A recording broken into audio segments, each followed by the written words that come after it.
Life style इसी रंग में रंगी रही कि अल्लाह देख रहा है, अल्लाह देख रहा है। और ये अकीदा इतना मजबूत था कि जवानी में जब वो पहलवानी करते थे तब तो वो अल्लाह को देख रहे थे, मगर जब खानकाह की चटाई पे बैठे तो वो खुदा को देख रहे थे।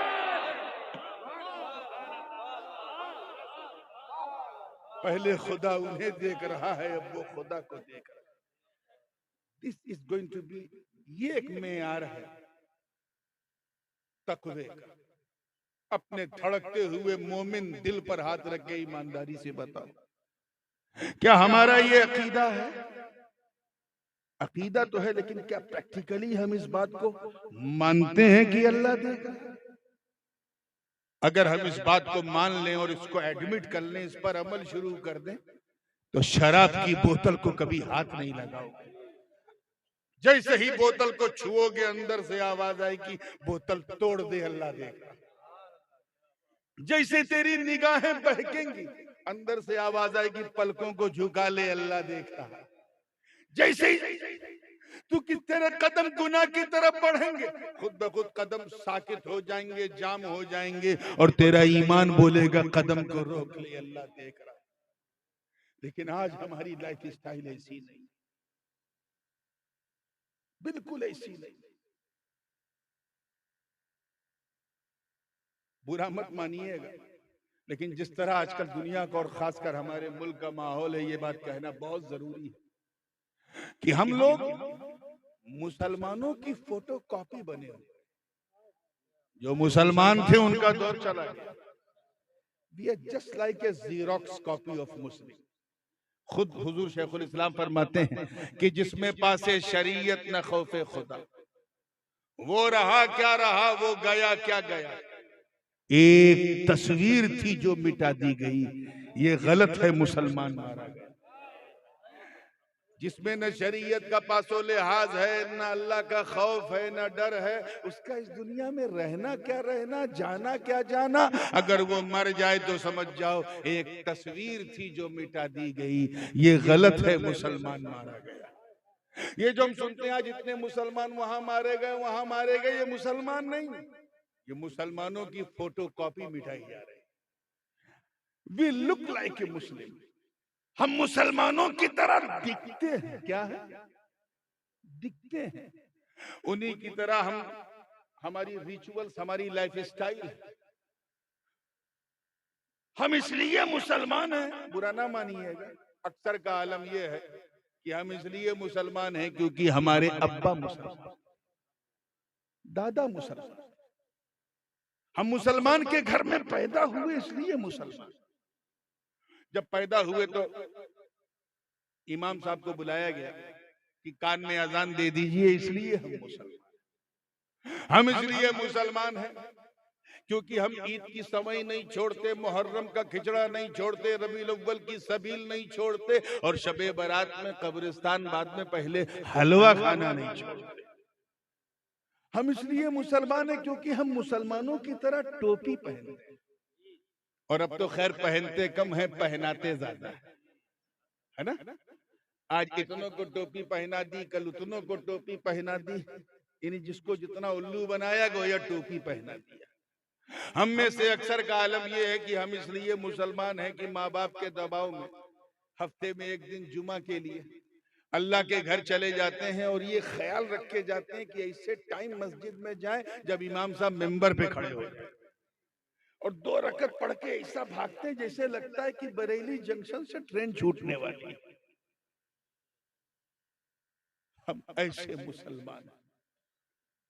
एक अलामत अगर मैं कहूं हजरत कि जो वाकई हर खुर्दो कलाम में मुसलमान में मौजूद है, उसके अलावा कोई जाहिरी अलामत हमारे पास मुसलमान होने की आजकल है भी नहीं, इतने बुरे हालात। और वो ये है कि हम इसलिए मुसलमान हैं क्योंकि हमारी मुसलमानी खतना हुआ है, हम मखतून हैं, बस। अब और हमने कोई पहचान अपने पास नहीं रखा। याद रखना, हम वो मुसलमान नहीं हैं। तवज्जो चाहूंगा पूरे स्टेज की, पूरे मजमे की। हम वो, अगर किसी ने कोई बहुत ज्यादा लच्छेदार तकरीर सुनने का इरादा किया है तो बड़ी माजरत, हम वो मुसलमान नहीं है, वो मुसलमान नहीं जिन्होंने बद्र उहद खैबर और खंदक में परचम इस्लाम को लहरा दिया। हम वो मुसलमान नहीं जिन्होंने अंताकिया की कलीसाओं में घुस के अजान दे दी। हम वो मुसलमान नहीं जिनके तसव्वुर से कैसर और किसरा के ऐवान में जलजले आ गए। हम वो मुसलमान नहीं, अरे जिन्होंने, तवज्जो चाहूंगा, मैदाने बदरो हुनैन में अपने काफिर रिश्तेदारों के खिलाफ तलवार उठाकर ये पैगाम दे दिया कि ये लोगों, रिश्तेदारी और है, मुस्तफा की वफादारी और है। नारे तकबीर, नारे रिसालत, हुजूर ताजुल उलमा, नारे तकबीर। हम वो मुसलमान नहीं जो नबी के वुजू के कतरों को भी जमीन पे गिरने नहीं देते। हम वो मुसलमान नहीं जिन्होंने दरियाए नील की, देखिए कितने लोग तारीख जानते हैं, दरियाए नील की रवानी को सिर्फ एक खत लिखा तो रवानी का मिजाज बदल गया।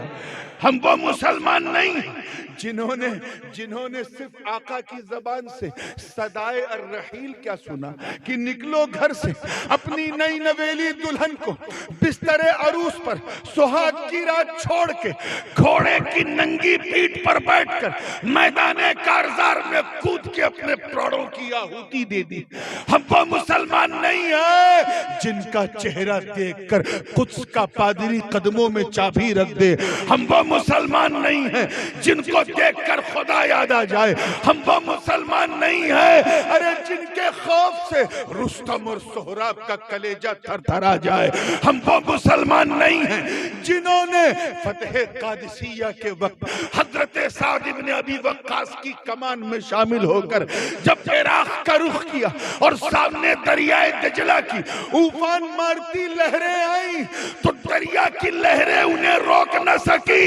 मुजाहिदीन ने न देखा आओ न देखा ताओ और उस दरिया की लहरों में अपने घोड़ों को दौड़ा दिया।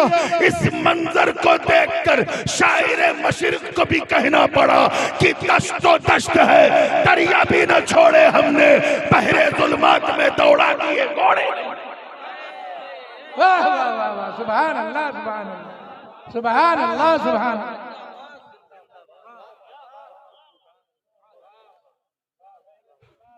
हम लोग तो नाम के मुसलमान हैं, काम के काम। और उसकी वजह यह है कि हमने अल्लाह से डरना छोड़ दिया, डरना छोड़ दिया। ये डर बड़ी अजीब चीज है। हजरत की तवज्जो चाहूंगा इस नुक्ते पे, देखिएगा। मनोवैज्ञानिक रूप से, साइकोलॉजिकली, इंसान, मनुष्य जिससे जितना डरता है, तवज्जो रहे, उतना दूर भागता है। आजमा के देख लो, आप सड़क पे चल रहे हो, हाथ में कुछ नहीं आपके, एक काला काला भेटारा नाग आ जाए आपके सामने, फन खोल के बढ़िया, क्या करोगे? कुछ है ही नहीं हाथ में मारने वाला, तो भागोगे। क्या करोगे? जोर से बोलो, भागोगे, क्योंकि जान बचाना फर्ज है यार। ला तुल्कू बियदीकुम इला तहलुका। घर में बैठे थे, फ्लूजन हुआ, अचानक घर में आग लग गई, क्या करोगे? बोलो, कुछ बोलो यार, भागोगे। इंसान जिससे जितना डरता उतना दूर भागता है। तवज्जो चाहूंगा अगले जुमले पर, उतना, लेकिन सिर्फ अल्लाह का डर, अल्लाह का खौफ, अल्लाह का भय इतना अनमोल, इतना लाजवाब, इतना बेमिसाल होता है कि बंदा जितना अल्लाह से डरता जाता है उतना अल्लाह के करीब होता जाता है,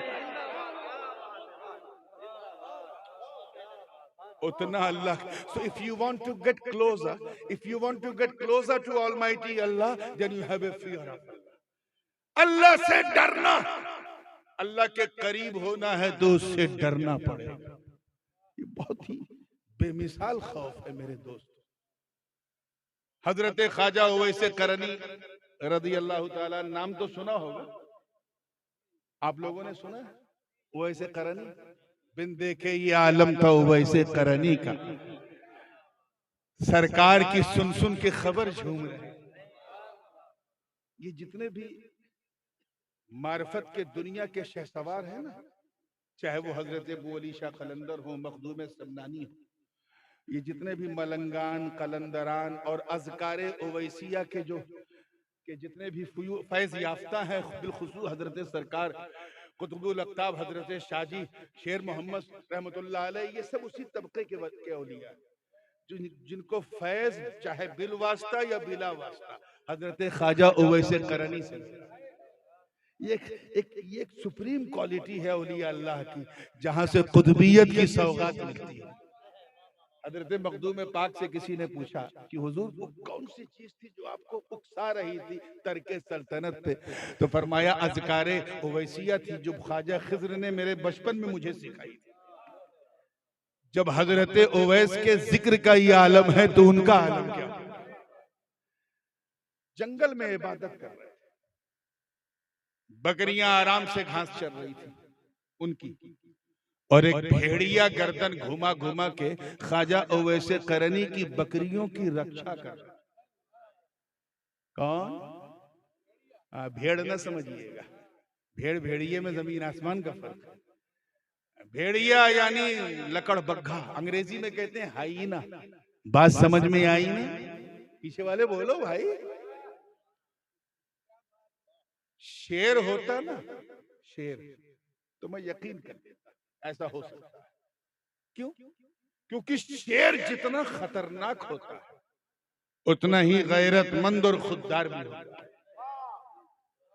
शेर किसी जानवर की भीख भी नहीं खाता, इसीलिए जो शेर जैसा हो उसी को शेर कहा जाता है। तवज्जो, शेर होता तो मैं यकीन कर लेता, क्योंकि शेर का अगर पेट भरा हो, शेर का अगर पेट भरा हो कोई खतरा नहीं। You can walk with the lion whatever, उसके साथ टहल घूम सकते हैं।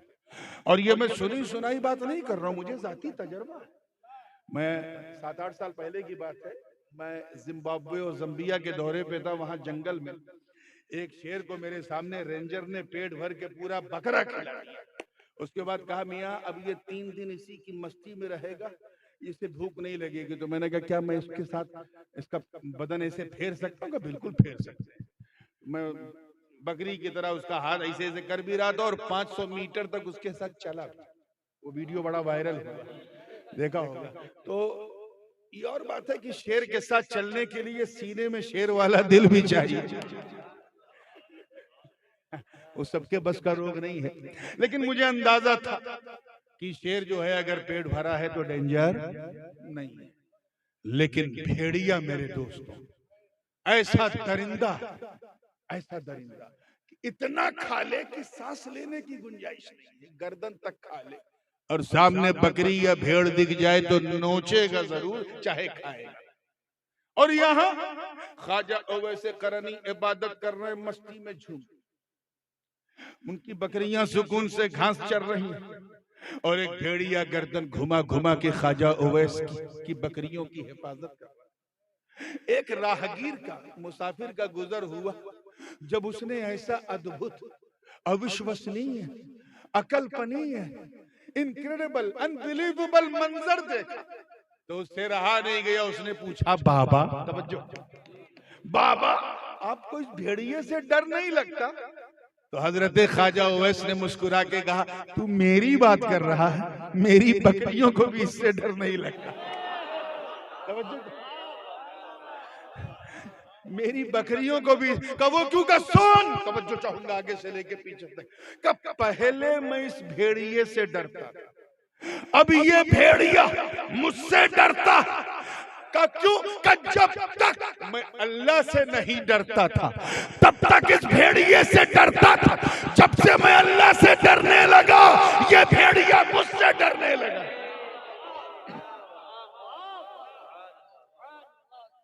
इसलिए मेरे दोस्तों बुजुर्गों, अगर तुम चाहते हो कि हमारे मुआशरे में, समाज में छुपे हुए भेड़िए हमसे डरे, अगर हमें आंख दिखाने वाले असामाजिक तत्व हमसे कपकपाएं, थरथराएं, अगर शौकत इस्लामी को देखकर जलने वाले हमसे थरथराए। तो अगर तुम कुफ्र के ताबूत पर इस्लाम का झंडा बुलंद करना चाहते हो तो बस तुम्हें यह फैसला करना होगा कि सबको छोड़ो, सिर्फ अल्लाह से डरो। जितना तुम अल्लाह से डरते जाओगे उतना अल्लाह के दुश्मन तुमसे डरते जाएंगे।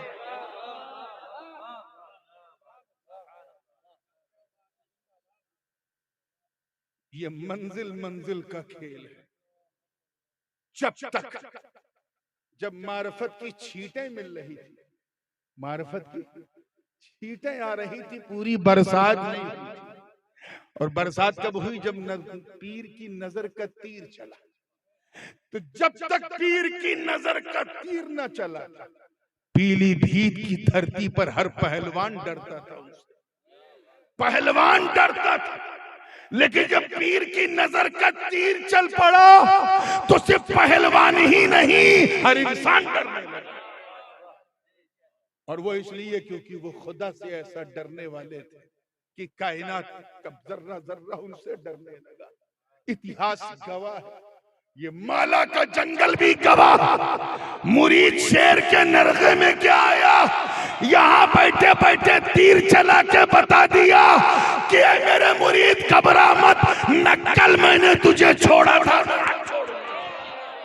नारे तकबीर, नारे रिसालत, नारे औसिया, फैज़ाने शाहदी, करामाते शाहदी, किताबे हुजूर ताजुल उलमा। ये अगर पूरे सिनेरियो को चेंज करना है तो अल्लाह से डरना शुरू करो, नहीं तो तुम्हारी दास्तां भी ना होगी दास्तां। एक चीज और मैं इससे लगती हुई कहूं, फिर आगे बढ़ता हूं। अब इस वक्त घड़ी नहीं, इस सुहानी घड़ी को देखिए। घड़ी देखने का समय जो है वो चला गया। भारी बाप रे बाप, रे बाप रे बाप। लेकिन चलिए मैं भी ये घड़ी नहीं देखूंगा। तवज्जो है ना आप लोगों की? एक और बात सुनिए, थोड़ा सा माहौल को जहन में रखते हुए। हज्जाज बिन यूसुफ का तो नाम सुना होगा। He was the governor of Basra. बनी उमैया के जमाने में बसरा का गवर्नर हाकिम कौन था? हज्जाज बिन यूसुफ। बहुत जालिम हाकिम, बहुत जालिम सुल्तान, क्रूर शासक, सहाबा और ताबईन के खून से अपने हाथों को रंगे हुए कातिल था। यानी कत्ल ही से वो कुर्सी उसको गवर्नरी की मिली। कॉन्स्पिरेसी ऐसी कि जिस गुरु ने उसे कुर्सी पे बिठाया था उसी गुरु को साइड में करके उनकी कुर्सी पे बैठ गया। और गुरु जी के जमाने में जो चांदी सोने का सिक्का चलता था ना, वो दीनार का, इराक में, उसे डिमोनेटाइज करके नोटबंदी करके अपने नाम का सिक्का चढ़ाया हज्जाज बिन यूसुफ। इतना जालिम था कि पूरे बसरा नहीं, पूरे इराक के मीडिया तंत्र को अपनी गोद में बिठा दिया।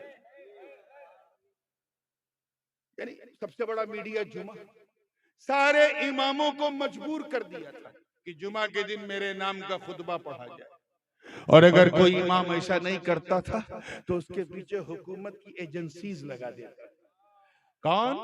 हज्जाज बिन यूसुफ। मैं हज्जाज बिन यूसुफ की बात कर रहा हूं, आपका दिमाग इधर उधर तो नहीं जा रहा है ना? जा रहा है तो जाने। इतना जालिम। लेकिन एक बात ये ध्यान में रखिएगा, जो जालिम होता है वो ऐसा नहीं कि वो कोई अच्छा काम नहीं करता है, अच्छा काम करता है।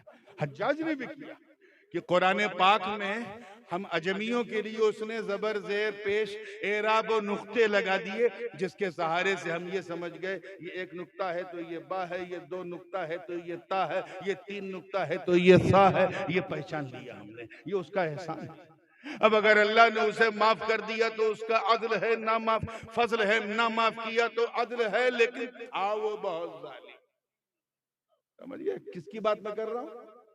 हाँ, ये लाइन नहीं फिसलनी चाहिए।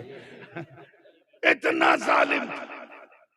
एक शख्स आया हजरत ख्वाजा उवैस करनी रज़ी अल्लाह तआला अन्हु की बारगाह में, सॉरी हजरत सरकार सैयदना ख्वाजा हसन बसरी रज़ी अल्लाह तआला अन्हु की बारगाह। ख्वाजा हसन बसरी ये वो ख्वाजा ख्वाजगा है कि तमाम सलासिल, सिलसिले कादरिया, सोहरवर्दिया, चिश्तिया तो बिल्कुल डायरेक्ट, और सिलसिले नक्शबंदिया बिल वास्ता आपसे होते हुए मौला अली तक जाता है। क्योंकि सिलसिले नक्शबंदिया की दो ब्रांचें हैं, लोग एक का जिक्र करते हैं, दूसरी को पता नहीं क्यों नहीं बयान करते। एक जो है वो हजरत सलमान फारसी से हो करके सिद्दीक अकबर से, उसका तो खूब चर्चा होता है। और जो सबसे कदीम सिलसिला है सिलसिले नक्शबंदिया की, वो कड़ी जो हजरत सलमान फारसी और हजरत ख्वाजा हसन बसरी से मिलके मौला अली तक जाती है। क्योंकि कोई सिलसिला उस वक्त तक सिलसिला हो ही नहीं सकता जब तक दरे मुर्तजा तक न पहुंचे। ये सिलसिले नक्शबंदिया को फैजाने हैदरी से महरूम न समझो, इस पर फैजाने अबू बकर भी है, फैजाने अली भी है। तवज्जो चाहूंगा, जिंदगी के साथ देखिएगा, पूरी जिंदगी के साथ। तो हजरत ख्वाजा हसन बसरी जो मौला अली के डायरेक्ट मुरीद और खलीफा, आया एक मुरीद का हुजूर, तवज्जो है हुजूर, ये अल्लाह हज्जाज बिन यूसुफ को कुर्सी से उतार क्यों नहीं देता? क्यों? क्या इतना जालिम सफाक कातिल राजनीति के नाम पे सिर्फ लोगों का नरसंहार करता है, अल्लाह इसे उतार क्यों नहीं देता कुर्सी से? तो हजरत ख्वाजा हसन बसरी ने सर उठाया, चेहरे पर जमाल और जलाल का एक मुश्तरका रंग आया और फरमाया, सुन, मा जा अल हज्जाज इल्ला बिदुनूबिना, कि हज्जाज बिन यूसुफ सिर्फ हमारे गुनाहों की वजह से आया। पीछे वालों की भी तवज्जो चाहूंगा, इस पर मंथन करो, चिंतन करो। हज्जाज बिन यूसुफ, अल्लाह brought him because we have done a lot of sins and evils, हमने बहुत गुनाह किए हैं, एक गुनाह की वजह से अल्लाह ने हमारे सरों पे हज्जाज बिन यूसुफ को बिठाया, मुसल्लत किया है। जरा सोचो पीलीभीत वालों, कुर्बो जवार वालों, दरगाह शाह जी के से अपनी जबीने नियाज को मुताल्लिक रखने वालों, जरा सोचो, गौर करो, चिंतन करो, मंथन करो, तदब्बुर से काम लो कि आज से लगभग 14.25 या 1400 बरस पहले जो भी मुट्ठी भर गुनहगार थे, उन्हें देखकर ख्वाजा हसन बसरी ने कहा कि इन्हें सबक सिखाने के लिए अल्लाह ने हज्जाज जैसा जालिम सुल्तान मुसल्लत किया है। आज के गुनहगारों को देखते तो क्या कहते, ये चलते फिरते उठते बैठते रातों दिन गुनाह में, शराब शबाब और कबाब में अपनी जिंदगी बसर करने वाले नौजवानों को देखते तो क्या कहते, ये नमाज रोजा तिलावत छोड़कर फेसबुक, इंस्टाग्राम, ट्विटर और व्हाट्सएप पर मक्खी मारने वाली